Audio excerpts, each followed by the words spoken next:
sa aking food cravings.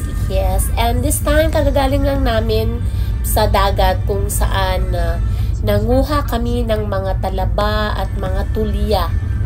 Dito sa pinuntahan namin, like Silandi Islands, isang island dito sa Netherlands, ang daming hindi ko ma-explain gaano kadaming talaba at tulya yung aming nakuha, as in unlimited.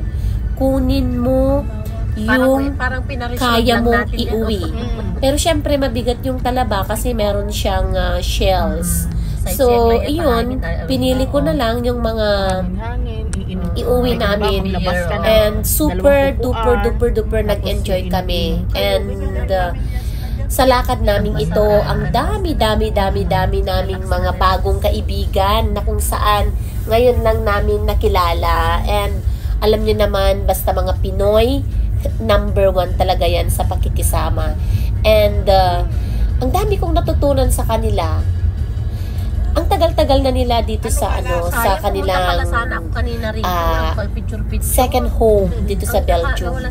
Ang tagal-tagal na nila, pero kilos Pinoy pa rin. Hindi pa rin nawawala sa kanila yung pagiging Pinoy na Pinoy. At tingnan nyo naman yung kapaligiran, ito yung kung saan nila nilalagay or saan naka-standby, naka-stack ang mga yate. Siguro ang mga nakatira dito ay talagang yung mga retirees, yung mga gusto ng solemn na lugar, yung mga gusto ng napakatahimik na kapaligiran. Tingnan nyo naman ang daming mga yate. Okay, wait lang naman. And going back sa mga naging kasama namin, ang dami kong natutunan sa kanila. Hindi mo talaga maaalis sa kanilang pagkatao yung pagiging Pinoy. Ang pinakamatagal yata na nakilala namin na nagstay dito sa Belgium ay almost 30 to 40 years. Imagine that. Dito na sila nagkaasawa, dito na rin sila nagkaanak, and dito na rin sila nagkaapo. And yet, makikita mo pa rin sa kanilang pagkatao yung dugo at pusong Pinoy. Wala talagang makikita mo sa kanila yung simplicity of life, knowing na yung isang nakasama ko nurse, knowing na yung isang kasama namin ay maganda ang mga trabaho and nakapag-asawa ng mga mababait na tao. Parang napakasimple nila. Wala silang pinipili kahit na first time lang namin silang ma-meet, first time lang namin silang makasama sa isang picnic. Pero mafe-feel mo talaga yung warm, yung init ng pagtanggap nila. Kasi siguro mga 7 sasakyan kami and kami lang yung pinaka first time nilang ma-meet. The rest, magkakakilala na sila from before. So, sa gaano ka man katagumpay sa buhay, gaano man kalayo ang iyong narating, iba't ibang bansa man ang iyong napuntahan, iba-ibang klase o uri ng pagkain man ang iyong natikman. Pero ang pagiging Pinoy, pakikisama, pagmamalasakit, pagkakaibigan, nandun pa rin. Doon mo talaga masasabi na ibang-iba pa rin ang pakikisama at pagkakaibigan ng mga Pinoy dito sa Belgium. Super duper na-appreciate ko. At ang yaman na nila, pero nagagawa pa rin nila yung mga gawaing kikay, kumbaga hindi maarte, cowboy, kahit pakainin mo man sa takip ng kaldero, kahit anong ihain mo, masaya pa rin siya. Kaya ang dami kong realization na mas maganda yung tinadaanan namin kaysa kanina. yung mga nakilala naming tao Kasi labasan today ito looban siguro hindi na sa ay sa kabila tayo dadaan. isang mukha Sila lahat dun sa kabila ng mga taong dinaanan natin. masasabi nating naging matagumpay sa buhay. Pero mas nangingibabaw pa rin sa kanila yung simplicity. At saka mapi-feel mo talaga sa kanila yung contentment kung ano man yung kanilang narating. And the rest, pensioners na sila. So, andun na yung relaxation. Sabi nga nung isa naming nakasama, pensionada na ako, pero aanhin ko naman yung mag-iipon sa bangko, itatago ko yung pera ko, dapat go out and see the world. Tapos pag Sabi niya, napagod ka, ang luwang-luwang ng baba mo mundo. lang dyan, Ang inom. ganda-ganda ng mundo. Ang daming magagandang lugar na pwede mong pasyalan. Habang kaya mo pang maglakad, habang kaya mo pang tumakbo, mamasyal, feel free. Sabi niya, feel free to see the world. Kasi gagastos ka man pero napaka-worth it yung gagastusin mo. Kasi andun yung relaxation at mahahanap mo yung peace of mind na hindi mo nakikita or hindi mo nabibili sa mga malls. So, parang sinasabi niya na whatever your earnings, maglaan ka ng kahit papano para sa pamamasyal mo. Huwag puro, sabi nga nila, huwag puro trabaho. Mamasyal ka naman. Well, for me, since na destino ako or napunta ako sa bansang mga ganito na nakikita ko talaga yung value ng kanilang self-care.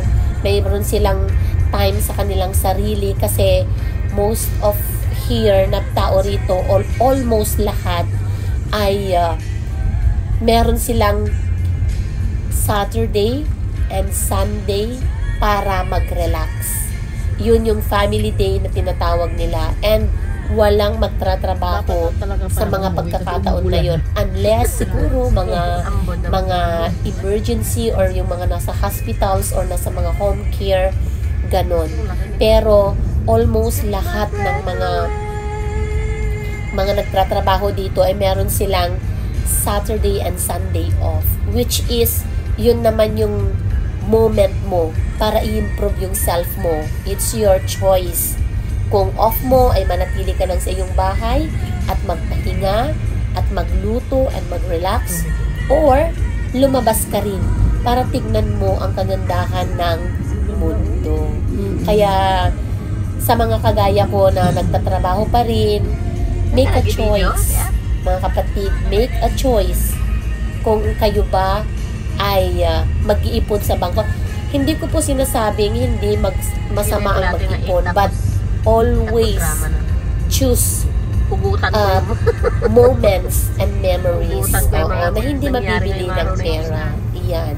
So, yun, kaya sinasabi ko, kaya hindi naman ako maraming pera, mayaman, pero palagi kong nagtatabi ako some percentage of my salary para sa aking pamamasyal. Kasi iyon yung way of relaxation ko. Kasi nagdiretso tayo kanila rito, self no? ko na mag-relax. And ayun na nga. Oo, kasi So, kanina, going di ba, back inano sa ko ito, Talaba, yung doon ko plantation. na-witness yung ang daming talaga talaga. Imagine mo, ang mga locals o yung mga local nila dito, hindi nila pinapansin. And most of the time, ang mga pumupunta doon ay mga foreigners lang din, iba-ibang nationality, like tayong mga Pinoy, di ba? Libre na yun. Pupunta ka pa ba sa iba? Di ba? So doon tayo sa makakadiskarte tayo ng isang pangulam. Pero hindi lang isang pangulaman yung nakuha namin. Marami talaga. And yun na nga, habang bumabiyahe kami pabalik sa aming pinanggalingan, kasi 1 hour and 40 minutes din yung biyahe. Dami-dami kong naiisip na napakaswerte ko. Totoo po yun, napakaswerte ko talaga. Despite na hindi naman ganun kalakihan yung aking kinikita, pero nabibigyan ako ng mga pagkakataon para masilayan yung mga ganitong eksena.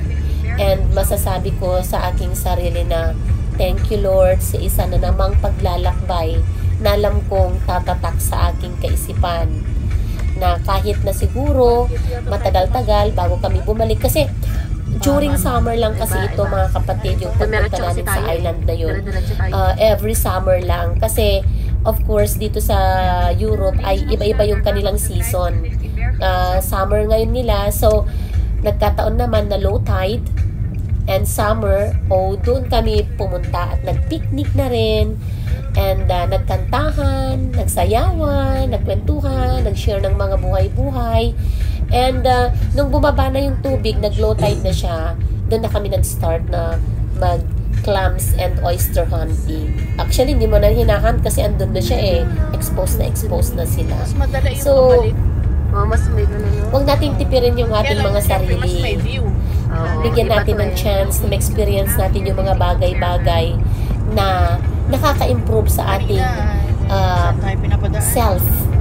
Lalong-lalo ng ating mental health. Oo. Mental health talaga napaka-importante. So, yung part na yun, mga kapatid, umuulan-ulan na. Oo, umaambon. Buti nilang nakauwi kami bago pa mag-start yung ulan. And for today's lakad, masasabi ko na check ang aking bucket list na naman. Marami pa palang, ang lawang talaga ng mundo. Imagine mo, ang dami-dami ko pa palang dapat puntahan. Ay! Nanganganib na naman yung budget ko, nakakaloka. Ang dami ko pa palang dapat puntahan. Kaya, till my next video mga kapatid, eto si Kakang's Food Cravings. Nagsasabing, see you on my next video. Bye!